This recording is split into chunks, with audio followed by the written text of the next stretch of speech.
हुजूर आए तो रिश्तों की कद्र हमें मालूम हुई। हुजूर आए तो हमने अपनों की अहमियत जानी। हुजूर आए तो हुजूर की आमद से इंसानियत का मयार बुलंद हुआ। हुजूर की आमद से पहले के जो हालात थे वो यकीनन ऐसे हालात थे कि जिनको देख करके इंसानियत आखिरी सांसें ले रही थी। और फिर मेरे नबी तशरीफ लाए, फिर इंसानियत का आलम बुलंद हुआ। हुजूर आए, तारीकी दूर हुई। हुजूर आए, जिहालत का खात्मा हुआ। हुजूर सल्लल्लाहु तआला अलैहि वसल्लम आए तो वो पेशानियां जो हर जगह झुक रही थी उन्हें हर कदम की जिल्लत से उठा के एक माबूद की बारगाह में झुकाया। और हुजूर ने इंसानियत और पेशानियों को एक मकाम पे लाके रख के बताया, कायनात के लोगों, अल्लाह ने तुम्हारी पेशानियों को अपने लिए बनाया। उससे पहले के हालात इतने नाजुक तर थे कि इंसान दरख्तों को सजदा कर रहा था, इंसान पत्थरों को सजदा कर रहा था, इंसान चूंटियों को सजदा कर रहा था। हुजूर आए और आपने डूबे हुए सूरज को पलटाया। फरमाया, लोगों, तुम सूरज के लिए नहीं बल्कि सूरज को तुम्हारे लिए पैदा किया। हुजूर आए तो इंसानियत को वकार बख्शा गया। खुद सोचिए, जो इंसान चांद की चांदनी के आगे सजदा कर रहा था, मेरे हुजूर ने उस चांद के दो टुकड़े करके बताया, चांद तुम्हारे लिए है, तुम चांद के लिए नहीं। और वो इंसान जो किसी पर भरोसा नहीं करता था, वो इंसान जो अपने साए पर भरोसा नहीं करता था, हुजूर आए और हुजूर ने कहा, अल्लाह एक है। खुदा की कसम, इंसान के वजूद को वो एतमाद बख्शा मेरे मुस्तफा ने कि हुजूर के कहने पे सारी कायनात ने खुदा को मान लिया। फिर हर तरफ से यही आवाज आई, एक देखने वाले का कहा मान लिया है, बिन देखे तुझे हमने खुदा मान लिया। हुजूर आए तो इंसान ने खुदा को पहचाना। हुजूर ने आकर इंसानियत का मयार बुलंद किया। आज हैरत होती है, हमारे बीच आज भी यही झगड़े हैं, हुजूर का विलादत मनाया जाना है कि नहीं, उनकी आमद के जश्न मनने हैं कि नहीं। भाई, अगर कोई बंदा किसी बंदे को अगर मौत के मुंह से निकाल कर जिंदगी के दहाने पे लाके खड़ा कर दे तो उसकी नस्लें उसका एहसान मानती हैं, तो फिर उस नबी का एहसान नहीं मानना चाहिए जिसने जहन्नम से उठा करके हमें जन्नत के दरवाजे पे लाके। अगर किसी रोटी खिलाने वाले का एहसान माना जाएगा तो फिर जिसके खैरात से कायनात बन रही है उसका एहसान क्यों नहीं माना जाएगा। सिर्फ मैं एक बात कहूं, कुछ दिन पहले अभी टीचर डे मनाया गया कि नहीं टीचर डे। टीचर डे में क्या हुआ, असातिज़ा को तलबा ने कलम दिए, गिफ्ट दिए, तरह तरह की चीजें अपने अपने असातिज़ा को बच्चों ने दी। और फिर उसमें काफी तबसरा भी चलता रहा, क्या टीचर डे मनाना चाहिए या नहीं। मैं सिर्फ इतना कहना चाहता हूं, अगर टीचर डे मना सकते हो तो फिर मनाने वालों से एक सवाल, क्यों मनाया जाता है। कहा कि इस दिन हम असातिज़ा का शुक्रिया अदा करते हैं, उन्हें तोहफे पेश किए जाते हैं, क्यों कि उन्होंने हमें इल्म दे करके हमारी जिंदगी को संवारा।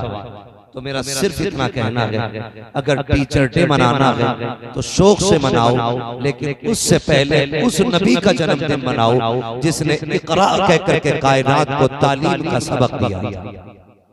इसलिए सबसे पहले दिन मेरे मुस्तफा का मनाया जाना चाहिए। मदर डे भी मनाया जाता है, फादर डे भी मनाया जाता है। हैरत होती है, वो लोग जो नबी के जन्मदिन को नाजायज कहते हैं वो मदर डे भी मनाते हैं, फादर डे भी मनाते हैं, फिर हुजूर का दिन क्यों नहीं मनाते। जबकि हुजूर की वो जात है जिसने आकर के ये सबक दिया था, अल जन्नतु तहता अक़दामी उम्महातिकुम, जन्नत तुम्हारी माओं के कदमों के नीचे। जिसने माओं का एहतराम सिखाया, उस नबी का जन्मदिन माँ से पहले मनाया जाना चाहिए। और हमें नहीं पूरी कायनात के अंदर हुजूर की आमद का जश्न मना, पूरी कायनात के अंदर। और अल्लाह ने महबूब के लिए ऐसे घर का इंतखाब किया जो सारे घरानों में अफजल था, ऐसी माँ का इंतखाब किया जो सारी माओं में निराली थी, ऐसे बाप का इंतखाब किया जो बाप सारे बापों में जुदा था। खुदा की कसम, एक यूसुफ को मिस्र का यूसुफ कहा जाता है, एक यूसुफ को मक्के का यूसुफ कहा जाता है। अल्लाह अकबर। जिनको मक्के का यूसुफ कहा जाता है उनका नाम हजरत अब्दुल्ला, उनका नाम हजरत अब्दुल्ला है। इतने हसीन थे हजरत अब्दुल्ला कि लोग आपकी राहों में दीदार के लिए खड़े रहते थे। आज आदमी क्या क्या डिजाइन कराते हैं, दुकानों में जाने के बाद 8-8 घंटे मुंह की पट्टी बंदी रहती है, तब जाकर सूरत किसी को दिखाने के लायक होती है।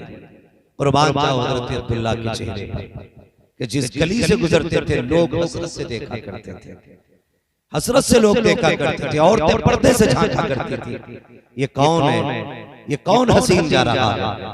इतने हुस्न से नवाजा था मेरे रब ने हजरत अब्दुल्ला को। अब जब हजरत अब्दुल्ला का सैयदा आमिना से निकाह हुआ, आमने सामने तशरीफ फरमाए, बहुत गौर से मेरी बात सुनिए। निकाह होकर के हजरत आमिना हजरत अब्दुल्ला के घर में आ गई। इधर हजरत आमिना बैठी हैं, इधर हजरत अब्दुल्ला बैठे। अब दोनों के जुमले सुनिए।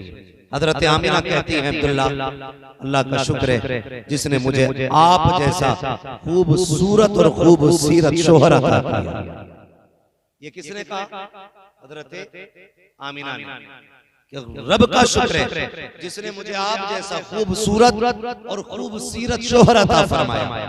तो हजरत अब्दुल्ला क्या कहते हैं?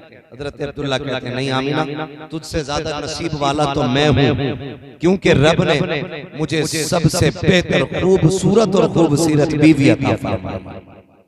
आज गौर करने की बात ये है, हर घर में तलाक हो रही है, लगभग आलम ये है कि झगड़े तो 100% घरों में, किसी के कान पर उतर जाती है, किसी के कंधे से उतर जाती है, उतरती हर घर से। हालात देखिए कि अब जब आम मियां बीवी आमने सामने बैठते तो फिर तलाक से पहले नौबत नहीं आती। ऐसे झगड़े बढ़ जाते हैं कि बीवी अपने घर बैठ जाती है, शौहर अपने। फिर बीच के लोग समझौते के नाम पे कहते हैं चलो फिर फैसला ही कर लिया। एक गुजारिश मेरी आपसे, खुदा के वास्ते, अगर आपकी बीवी के अंदर कोई कमी भी हो तो आप उसको नजरअंदाज कीजिए, कभी भी बराबरी मत करना। ये कभी मत कहिएगा कि तेरी औकात क्या है, तू कौन है, तेरी हैसियत क्या है। एक दूसरे की तारीफ करें, इससे घर चलते। हमारे घरों के हालात बिगड़ने लगे, उसकी वजह यह है कि इसके सबसे बड़े जिम्मेदार हैं सबसे पहले ये निकाह कराने वाले लोग, जो शादी के बीच में बिचौलिए कहलाते हैं। बिचौलिए इधर क्या बोलते हैं? बिचौलिए बोलते हैं। बिचौलिया जो 500 रुपए और एक जोड़े के खातिर किसी के भी घर में आग लगाते हैं। ये रिश्ते कराना बड़ी अच्छी बात है, ये सवाब का काम है, लेकिन खुदारा इसमें झूठ ना बोल, झूठ बोल के किसी के घर को बर्बाद ना करें।